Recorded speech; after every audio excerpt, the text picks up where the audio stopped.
Estamos na palavra e essa série vai falar conosco, amém? Diga comigo, o poder da cruz. Graças a Deus pela cruz, não é mesmo? Você já pensou que a cruz no primeiro século, a cruz na época do Império Romano, era não só o símbolo, mas era de fato o lugar da morte mais cruel. Se quisessem dar a pior condenação a alguém, colocaria numa cruz. Não só pela dor daquele tipo de morte, que dor, horas e horas sofrendo até a morte. Quem morria em morte da cruz era de fato uma morte assim, de certa forma não tão rápida. Sofria-se até o último segundo. E a cruz normalmente era colocada à beira do caminho, na saída e entrada de uma cidade, justamente para que todos vissem. Então não era só sobre uma dor profunda, física, mas a morte de cruz era sobre uma forma de humilhação, era sobre humilhar alguém. Sabe, quem morria na cruz é porque precisava, à vista dos juízes da época, à vista dos reis da época, ser humilhado. Sabe, e esse símbolo de maldição, de sofrimento, né?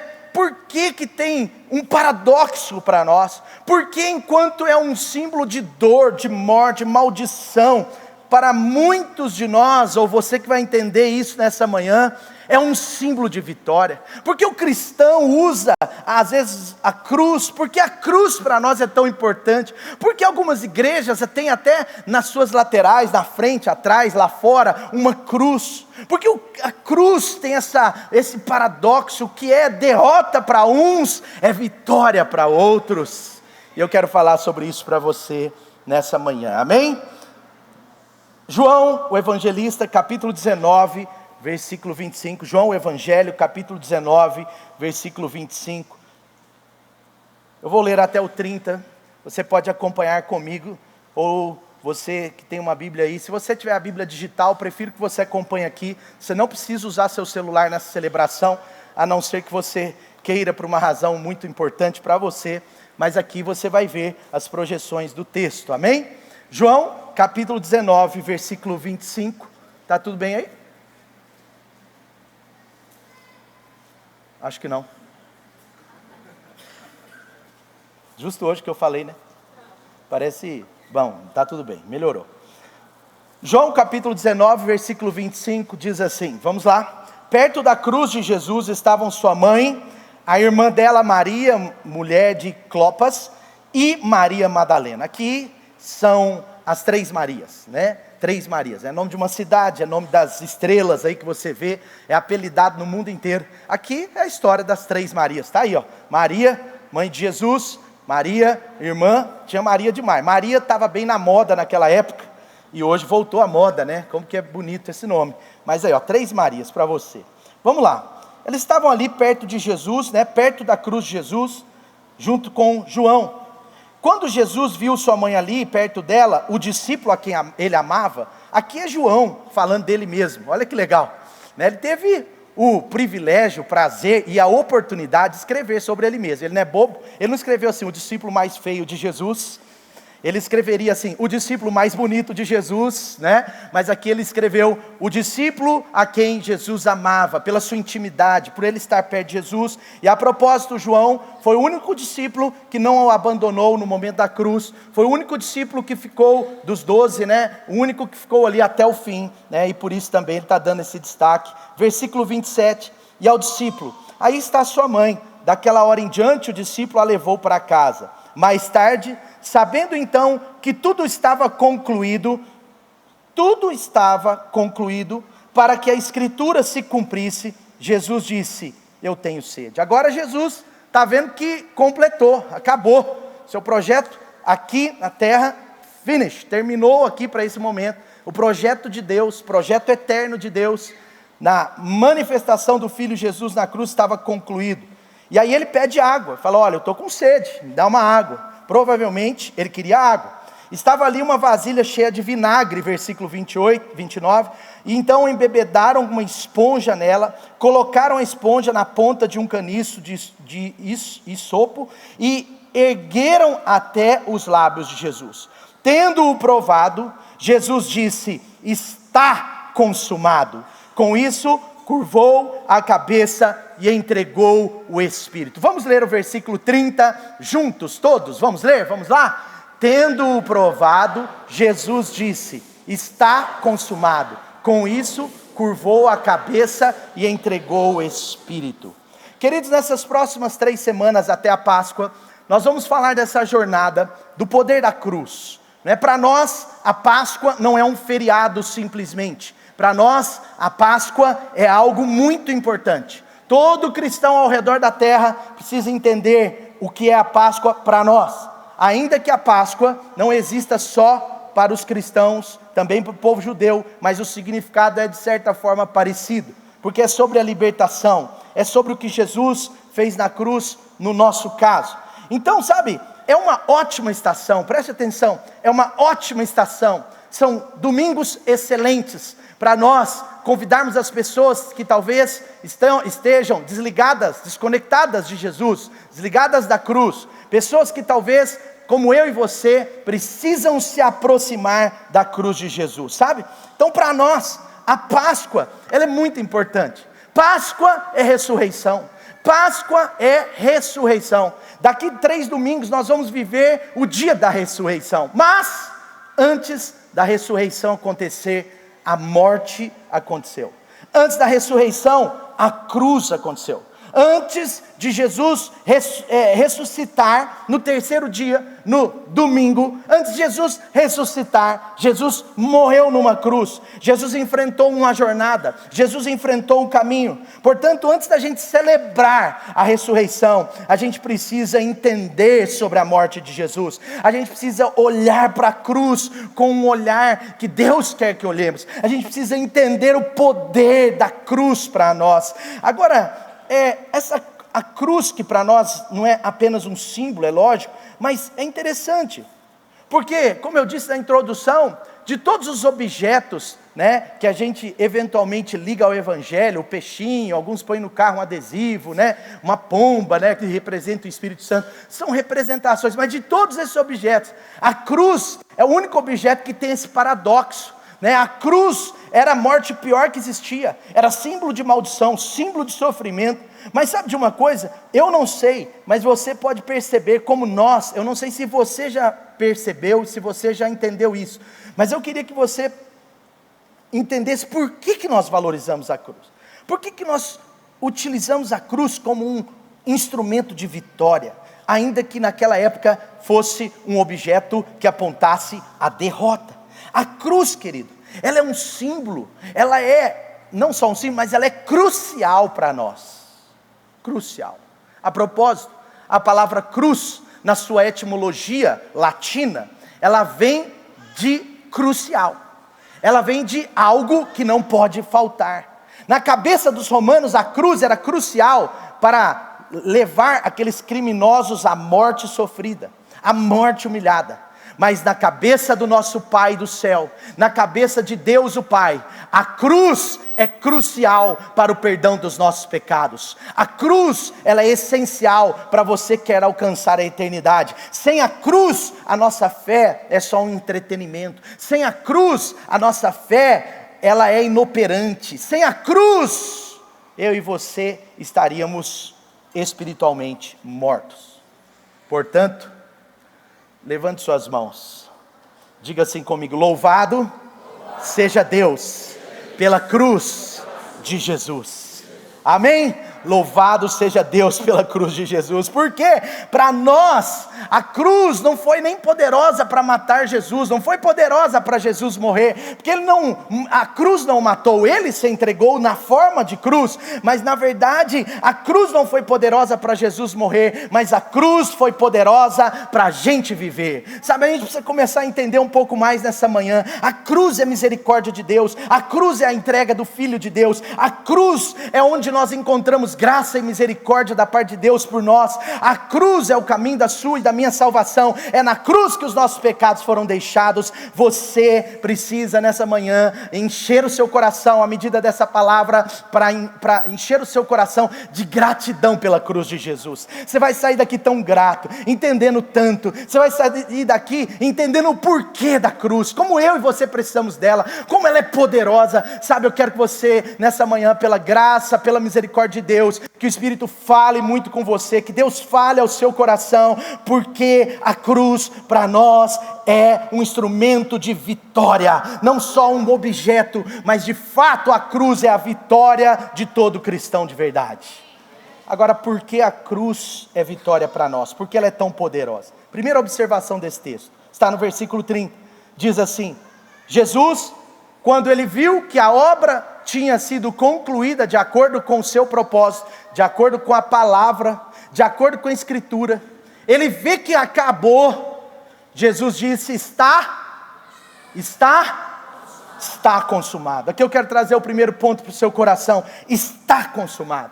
Primeira coisa, Jesus não disse fui consumado, Jesus não disse fui consumido, fui acabado. Não, porque ele não estava sendo acabado, não estava sendo destruído, entende? Sabe, você vai perceber que o Messias não morreu, ele morreu, mas ressuscitou. O Messias não veio só para morrer, mas ele precisava passar por essa morte. Sabe, há uma diferença enorme em você entender o está consumado. Sabe, porque ninguém tirou nada de Jesus, ele se entregou. A palavra no original é tetelestai. Tetelestai, no grego, essa palavra era muito utilizada. A palavra tetelestai, ela era utilizada quando alguém tinha uma dívida com um banco, quando alguém tinha uma dívida com um grande empresário, um grande fazendeiro.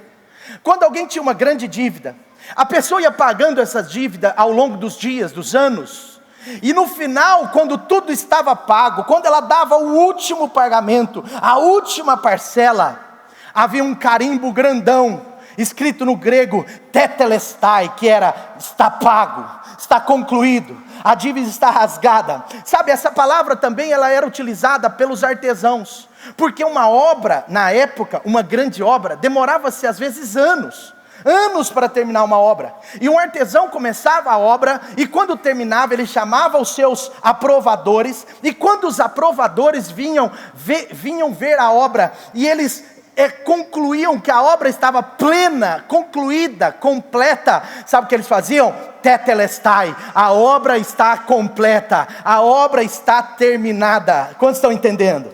Sabe, eu queria que você entendesse o passo a passo dessa palavra. Está consumado, é sobre a conclusão de algo. E para você já começar a entender ainda mais, quando um sumo sacerdote ou até um sacerdote levava um cordeiro lá no altar, muitas vezes, quando aquele cordeiro estava perfeito e ele era oferecido, isso na velha aliança, quando o cordeiro ele era oferecido, essa mesma palavra era utilizada no contexto grego. Eles diziam: está consumado, está oferecido, está concluído. Amém? Então essa palavra, primeira coisa, ela é um carimbo de pagamento. Eu me lembro uma vez, antigamente, as crianças roubavam muitas balas e chocolates das lojas americanas. Quem tem mais de 40 sabe do que eu estou falando. É ou não é? Eu não vou perguntar, mas talvez alguns de nós já roubamos, de nós não, né, misericórdia. Acabei confessando publicamente. Mas é muito provável que alguns de vocês já roubaram uma balinha Sete Belo ou um dadinho na loja Americanas. Amém? Olha, tem gente sincera. Amém. Mas Deus gosta de sinceridade, tá? Principalmente quando você é corajoso de falar em público. Mas brincadeiras à parte, mas preste atenção. Eu me lembro uma vez que eu era pequeno e eu fui na loja Americanas, comprei um saco de bala. Eu não lembro, mas parece que era por quilo. E meu pai deixou eu fazer um saquinho, meu irmão fez outro, nós compramos aquela bala. E criança, você sabe como que é. Antes de sair da loja, começa a comer a balinha, tá entendendo ou não? E eu me lembro que eu comecei a comer aquela balinha, e quando eu estou saindo da porta da loja, vem um segurança, que lógico, eu era criança, qualquer pessoa era grande para mim, mas assim, vem um segurança grandão e para e fala assim: quem te deu essas balas? E eu olhei para ele assustado. E ele falou: você roubou essas balas. E eu olhei para ele assustado mais ainda. Ele falou assim: você pegou essas balas, menino? E era o segurança da loja Americana. E ele estava muito indignado. Eu acho que eu já tinha tirado as balas do saco, colocado no bolso. Quantos entendem? E eu lembro que o meu pai estava vindo atrás com o meu irmão. E o meu pai estava conversando, não sei se era com o meu irmão e com a minha mãe, mas eles estavam vindo atrás. E quando ele viu o segurança me acusando, tentando me condenar, tentando me prender, sabe o que ele fez? Prender, exagero. Mas sabe o que ele fez? A história tem que ficar um pouco melhor, né?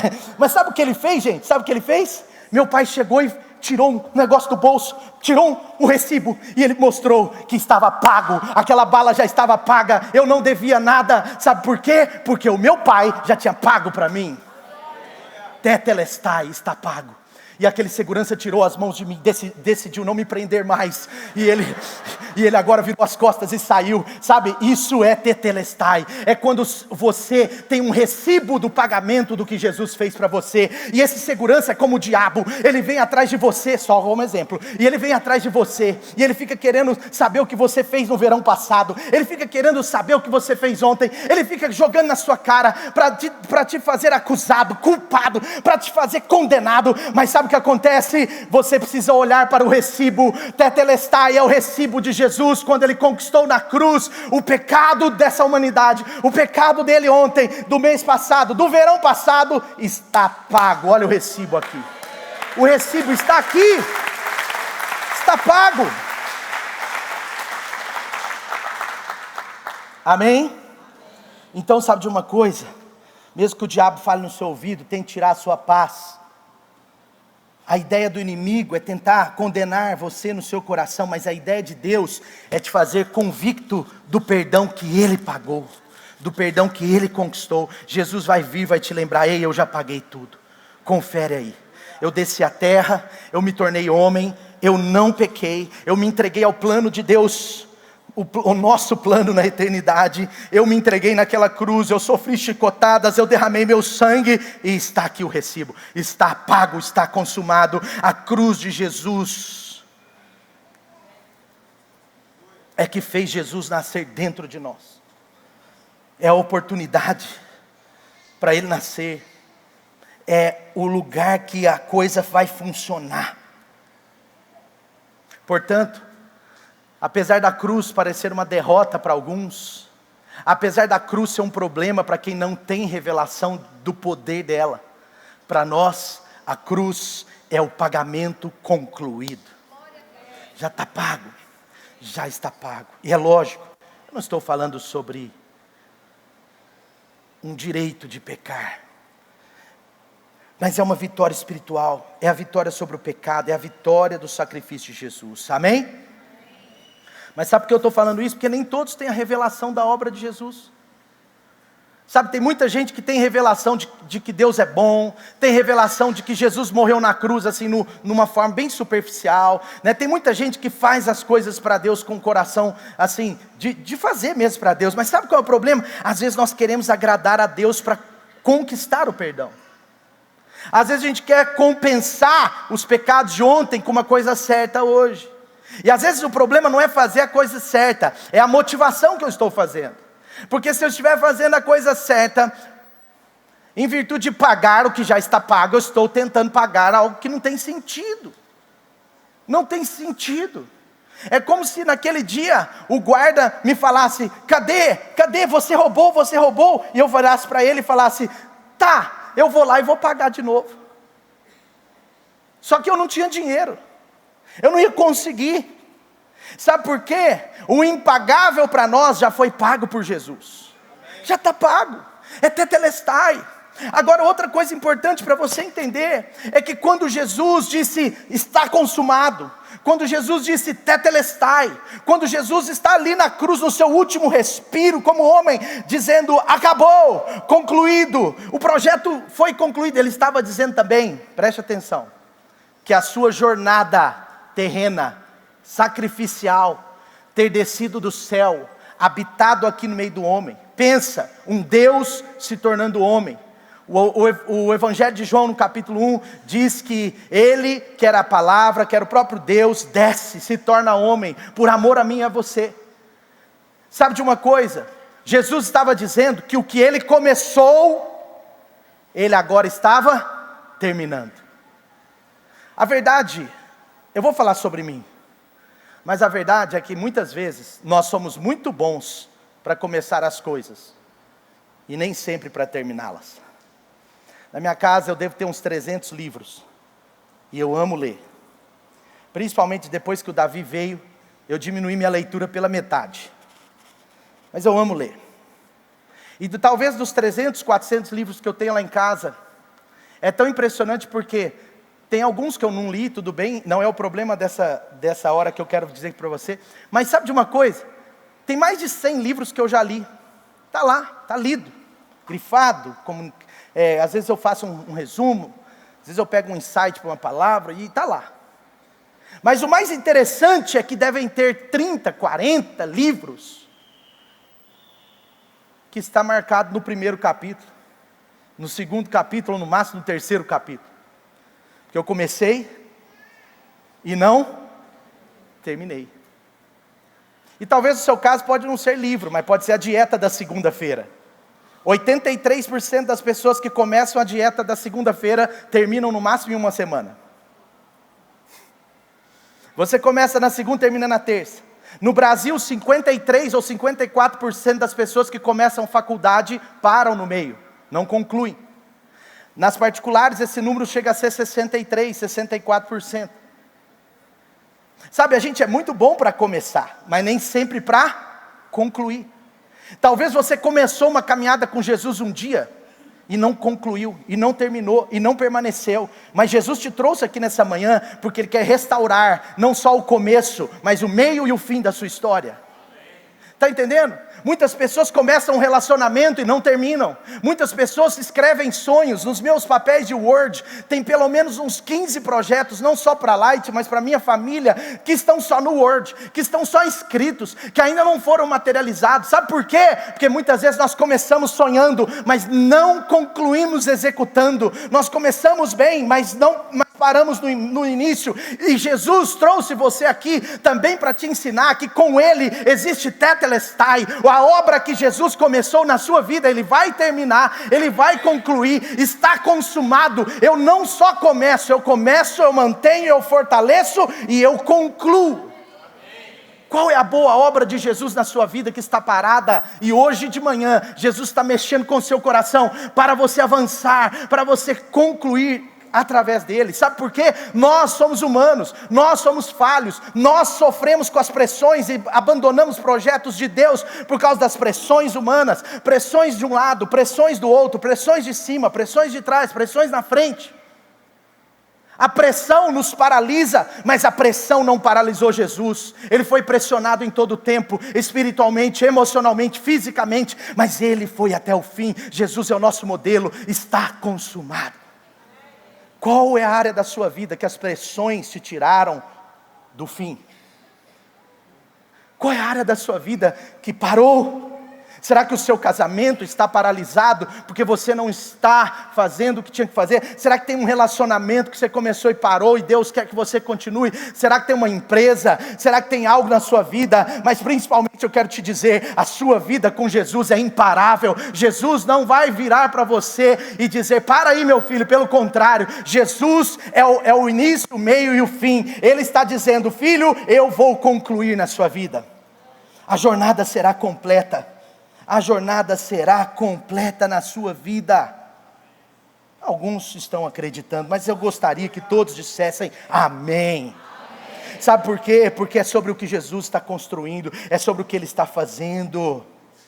Tudo foi concluído. Jesus estava dizendo, ei, está consumado. Eu não só comecei, eu não só desci com um projeto, eu desci com um projeto, eu passei tudo que eu tinha que passar, eu dei a minha vida para que vocês tenham vida, eu completei para que vocês possam completar comigo. Sabe, eu não só comecei, eu terminei, eu não só planejei, eu fiz, eu não só sonhei, eu tornei o sonho realidade, eu não só tive uma boa intenção, mas eu tive uma realidade da boa intenção que Deus me deu. Sabe, está consumado. Está consumado. A cruz era Deus agindo, querido. A cruz era Deus agindo através do seu Filho, Jesus, para mudar a minha e a sua vida. A cruz é a vida eterna sendo potencializada agora para todo ser humano. A cruz era Deus permitindo o seu Filho te amar primeiro. Olha o que diz em Filipenses 2, versículo 8. Filipenses 2, versículo 8. O apóstolo Paulo está dizendo algo àquele povo. Ele diz: olha, ele foi encontrado em forma humana, humilhou-se a si mesmo e foi obediente até o fim, até a morte e morte de cruz. E em Deuteronômio 21 é tão interessante que lá nas escrituras antigas já diziam: a morte de cruz é a morte, vamos dizer, mais maldita. Inclusive naquela época, se alguém morresse numa cruz, não podia ser enterrado ou colocado ali perto da cidade, tinha que ser para fora, porque a maldição era tão grande. Sabe, é tão difícil, que na visão dos povos antigos contaminava a terra. Mas sabe de uma coisa? Jesus se tornou maldição por nós. Jesus se torna maldição na cruz, para que você fosse abençoado na vida eterna. Jesus se tornou maldição na sua vida terrena aqui, no contexto da cruz, para que você, na sua vida terrena até a sua vida eterna, pudesse ser tão abençoado. Gálatas 3, no versículo 13, Gálatas 3, no versículo 13, o apóstolo Paulo está dizendo: Cristo nos redimiu da maldição da lei, quando Ele se tornou maldição em nosso lugar, porque está escrito: maldito é todo aquele que for pendurado no madeiro. Amém? Está comigo aí? Portanto, Jesus se tornou maldição em nosso lugar. O lugar que era para mim e para você, Jesus alcançou, porque Ele não só começou, Ele concluiu, e toda boa obra será concluída na sua vida. Deus não te trouxe aqui à toa. Agora, por que a cruz foi tão poderosa? Não era só, preste atenção, não era só porque Jesus concluiu, mas também foi sobre o preço, foi sobre quanto custou.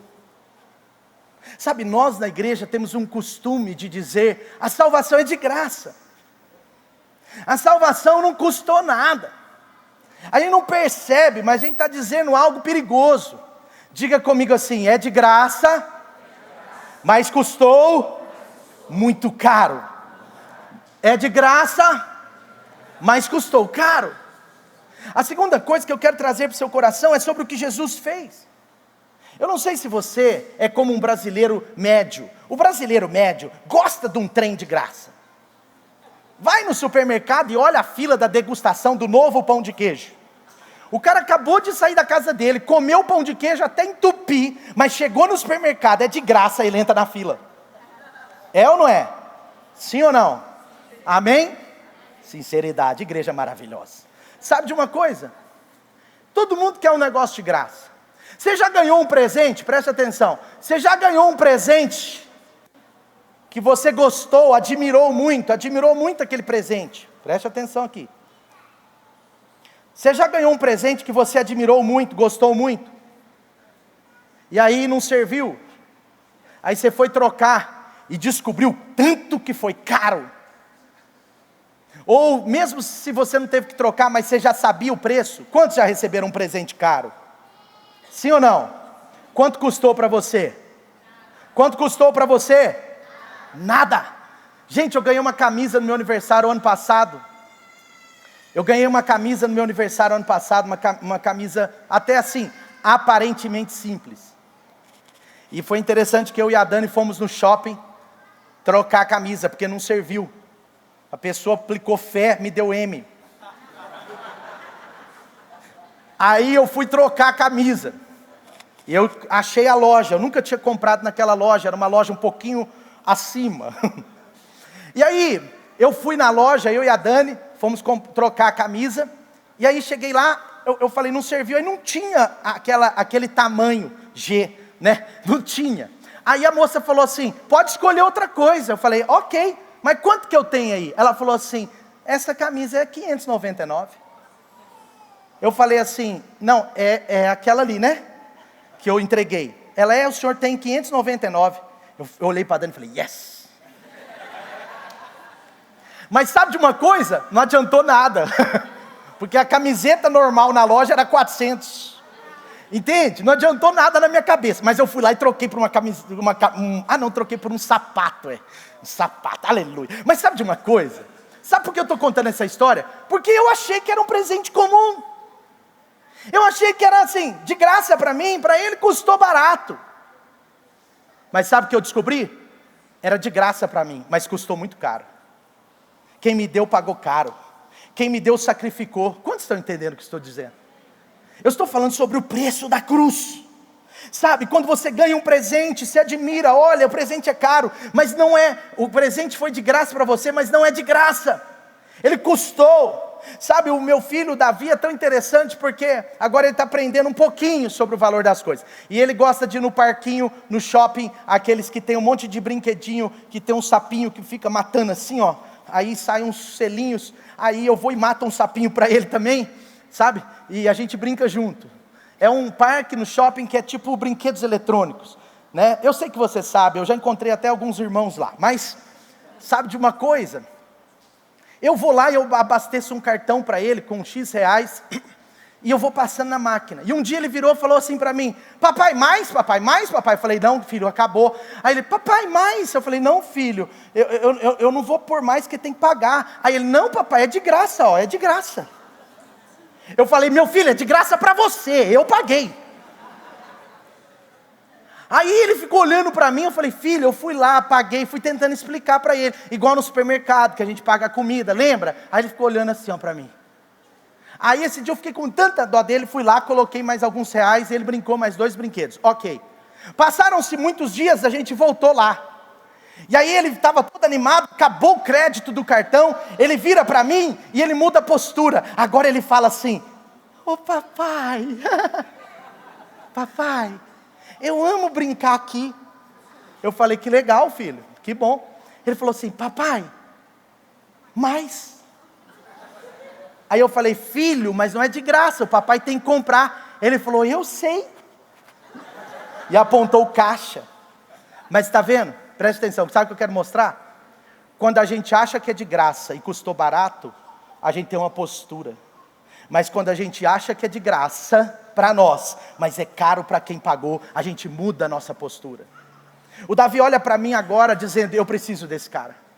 Porque por mais que seja de graça para mim, ele é que vai pagar. Ele é que pagou. Sabe, é de graça para nós, mas custou caro.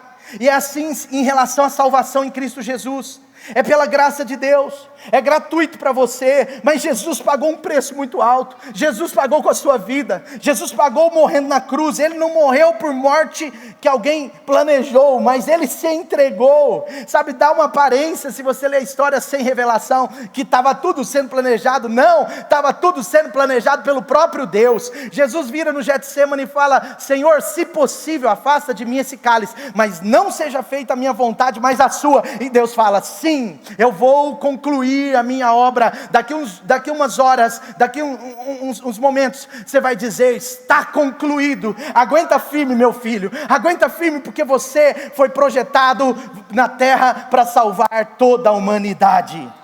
Agora, por que Jesus morreu? Por que Ele teve que pagar esse preço? Que preço é esse, pastor? Que preço é esse que foi pago? Eu não estou entendendo. Agora você vai entender. Romanos no capítulo 6, versículo 23, diz, o salário do pecado é a morte, mas o dom gratuito de Deus é a vida eterna. O salário do pecado é a morte. Aqui, queridos, não é sobre os nossos pecados, é sobre o pecado no contexto da nossa identidade. Nós nascemos no pecado. Ah, mas um bebezinho de 1 ano, ele nasceu no pecado, mas nunca pecou, ele tem 1 ano. Pecou, ele já nasceu no pecado. Porque é sobre identidade. É sobre o que Jesus precisa pagar.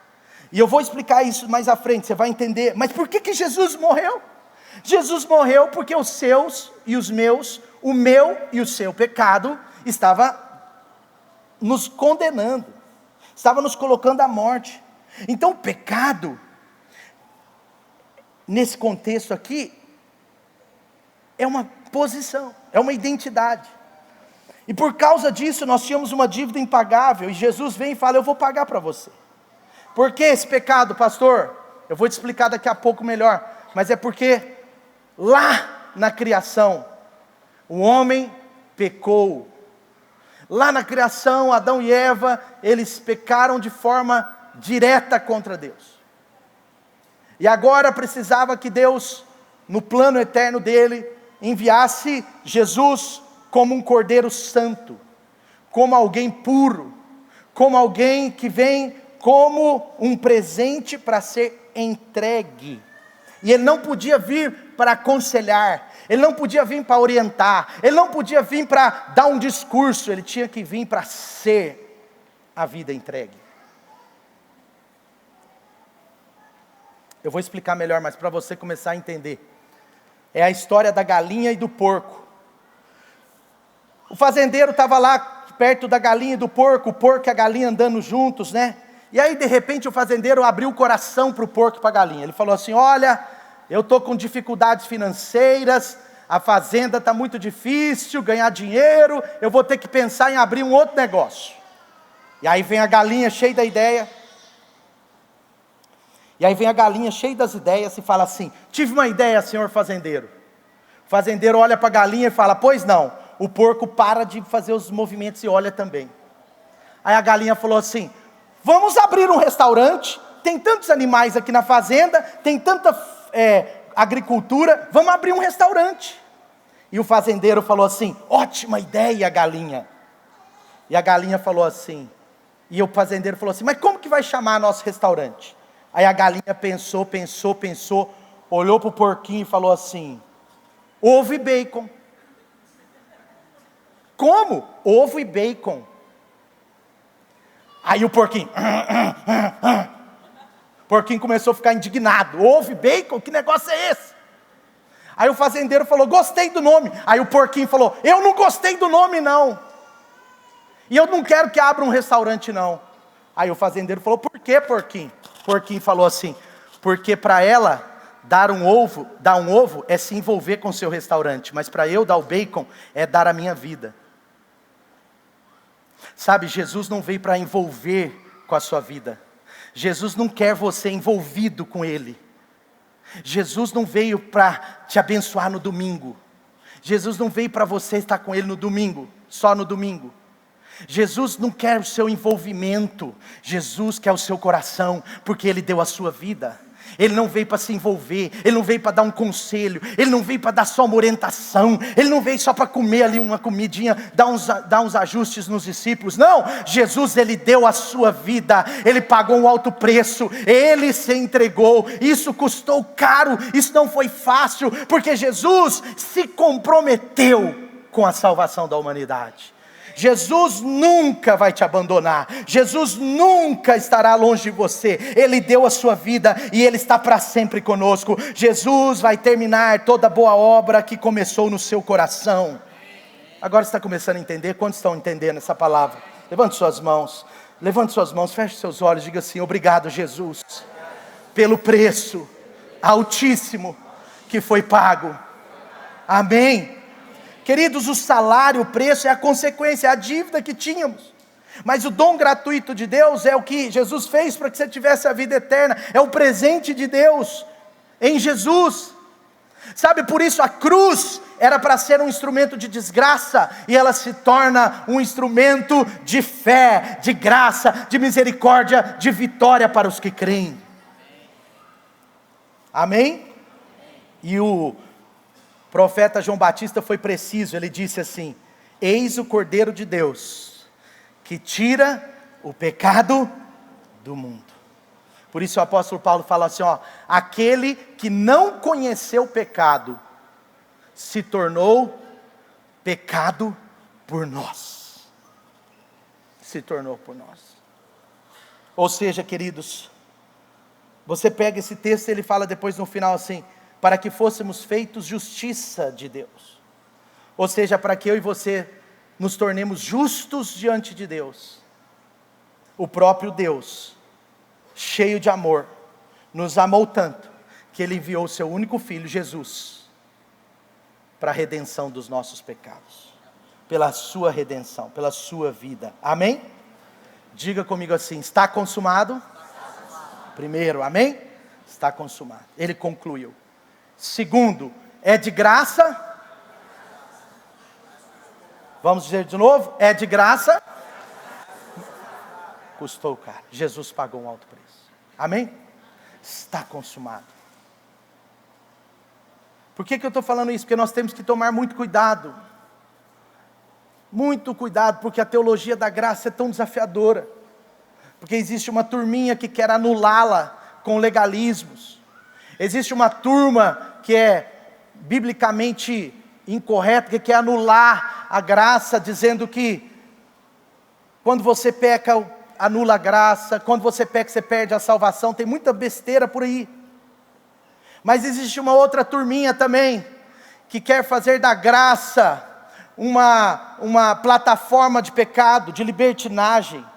Esses dois extremos não são bíblicos. A graça é para te capacitar, a graça te perdoou para você não pecar mais, a graça te abençoou, a graça tira a culpa do seu coração. É provado até cientificamente que alguém culpado, alguém condenado, tem 7 vezes mais chance e impulso a pecar de novo e fazer aquilo que o condena.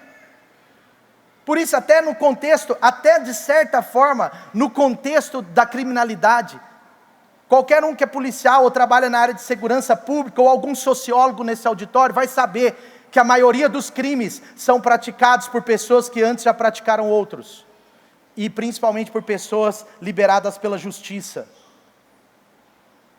Por que isso, pastor? Porque se a pessoa está culpada, condenada, isso potencializa o seu erro. E não tira ele. Mas se a pessoa está livre, verdadeiramente livre, se a pessoa entende que ela foi perdoada, se a pessoa entende que aquilo já foi deixado na cruz, que Jesus já levou, ela pode ser verdadeiramente santa e livre. A cruz é um lugar onde tudo mudou para sempre. Você sabe o que acontece? Por que eu estou falando isso? Tem a história de um fazendeiro, é bem rapidinho, mas o fazendeiro, ele tinha um carpinteiro, e os dois eram cristãos, mas ele falava de Jesus por carpinteiro, tentando explicar para ele a obra da cruz, e ele falava, e o carpinteiro estava sempre muito culpado. Um dia ele gritou com a esposa, ficou 2 semanas em depressão, não que não tinha que ter arrependimento, mas ele ficava sentindo assim, eu preciso converter de novo, aí ele precisava ser livre, e ele sempre caía nas mesmas coisas. Não era um homem mau, e inclusive ele se dizia cristão, tinha Jesus, mas o fazendeiro, o dono da fazenda, falava com ele, carpinteiro, a obra de Jesus é completa, carpinteiro, a obra de Jesus é completa, você não pode acrescentar as coisas, o seu esforço não vai conseguir resolver, a sua compensação, fazendo o que é bom para pagar o que foi de errado, não vai resolver. E ele não entendia. Aí um dia, o dono da fazenda falou assim, olha, eu vou abrir uma nova porteira na fazenda, e eu quero que você faça a porteira toda de madeira para mim, faz completa. Pagou ele e viajou. Passou uma semana, estava aquela porteira linda, gente, perfeita. Ele foi lá, testou, chamou o carpinteiro, abriu a porteira, fechou a porteira, estava tudo pintadinho de marrom, em cima da madeira. Que porteira chique, a porteira mais chique das fazendas da região. Perfeita. E aí ele virou para o carpinteiro, falou, espera aqui um pouquinho. Meia hora ele voltou cheio de pregos, parafusos, furadeira. Ele voltou cheio de coisa. Trouxe umas tintas azuis, verde. E aí de repente ele pegou, colocou aquilo tudo e começou a bater os pregos na porteira. Ele começou a furar a porteira. Ele começou a pintar um pedaço de azul, outro de verde. E o carpinteiro foi ficando assim, meu Deus. Aí uma hora o carpinteiro falou assim, para. Você está atrapalhando o que eu fiz. Você está estragando a minha obra que está completa. Você está estragando a minha porteira, porque você está acrescentando o que não precisa. Quantos estão entendendo?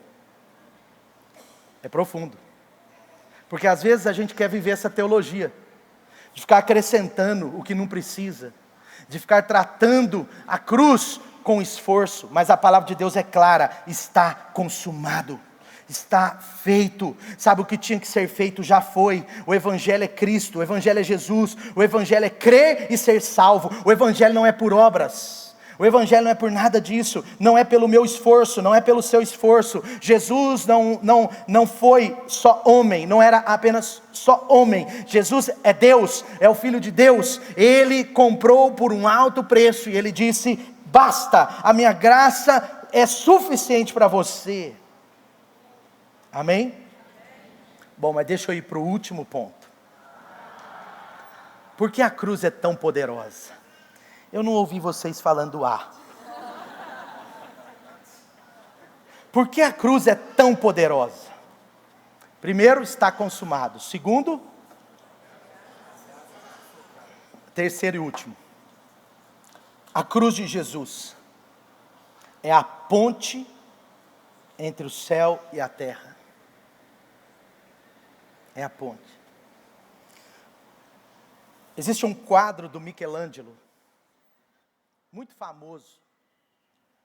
Vou mostrar para vocês um pedaço dele. Eu não mostrei esse quadro inteiro, porque pode ter uma mulher sem noção, que Adão está peladão. E eu não ia colocar isso aqui na igreja, que ia aparecer lá no Instagram seu a minha foto aqui com Adão pelado atrás. Mas não é pornografia, é Michelangelo. Mas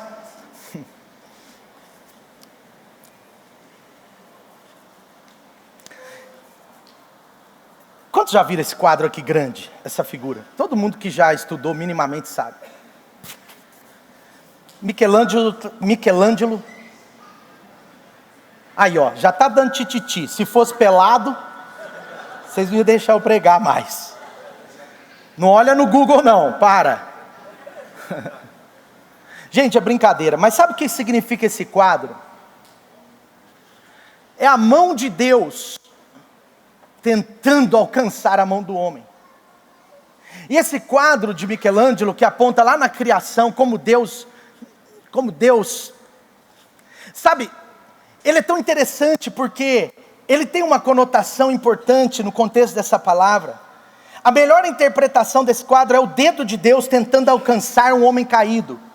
Tem muita gente que fala besteira sobre essa mão de Adão assim e tal, ficam falando piada, mas não, aqui é porque Adão está caído, ele está sem vigor. E você vê Deus com uma outra postura, na outra parte, alcançando a sua mão firme. É a mão firme de Deus, é o dedo firme de Deus, tentando tocar no homem, tentando resgatar o homem, tentando num certo aspecto alcançar o homem. E é interessante que tem uma história que conta-se, né? Eu não sei se ela é verdadeira, mas essa história conta-se que um homem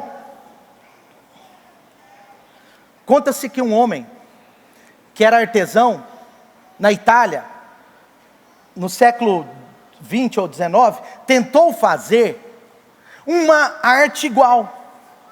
Tentou. Muitos já tentaram. Existem várias artes dessas falsificadas.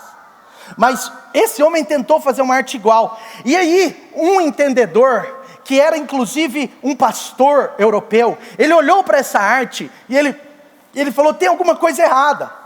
Porque enquanto a arte original é o homem tentando alcançar, é o homem buscando, enquanto a arte original é Deus buscando o homem, a arte daquele homem, do falso artesão, do falso Michelangelo, com muito respeito, não é falso artesão não, mas do falso Michelangelo, a arte do falso Michelangelo é o homem tentando alcançar Deus. E isso deu uma repercussão nos seminários cristãos da época. Por quê? Porque é uma teologia invertida. Está comigo aí? É uma teologia invertida. Sabe de uma coisa?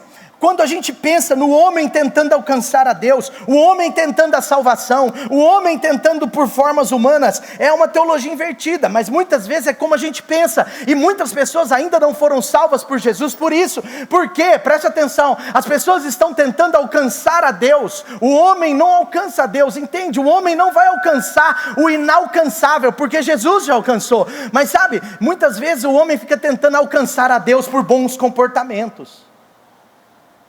Olha, legalismos, olha, eu vou fazer tudo certinho, mas sabe o que acontece? Por mais certinho que a pessoa seja, ela nunca conseguirá ser perfeita.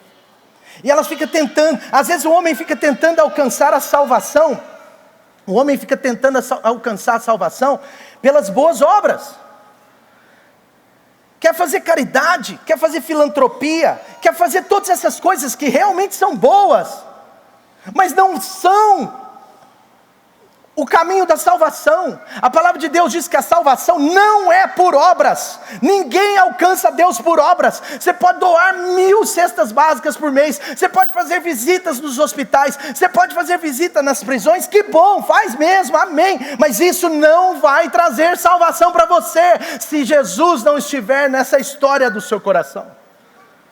Outros homens tentam alcançar a Deus pela filosofia, pela inteligência, pelos pensamentos poderosos. Tentam até misturar a Bíblia e construir ideias humanistas, que podem ter até certo poder no coração, na vida do homem, porque é uma mistura de princípios. Mas essas filosofias, esses pensamentos, mesmo sendo muito bons, não nos levarão a Deus. Há quem diga ainda que alguns homens querem alcançar Deus com religiosidades, com regras, com votos, com imagens, com sacramentos, mas nada disso vai alcançar o inalcançável humanamente falando. E aí você pode estar em crise agora, você que está aqui pela primeira vez, segunda vez, você que tem frequentado essa casa há pouco tempo, principalmente eu quero dizer agora para você: nada vai fazer você alcançar a Deus, a não ser através da cruz de Jesus. A cruz é a ponte entre o céu e a terra. A cruz é Deus Filho descendo, se tornando homem, habitando aqui, vivendo aqui, sofrendo e morrendo a morte de cruz, para possibilitar que o homem pudesse estar com Deus. A cruz é isso.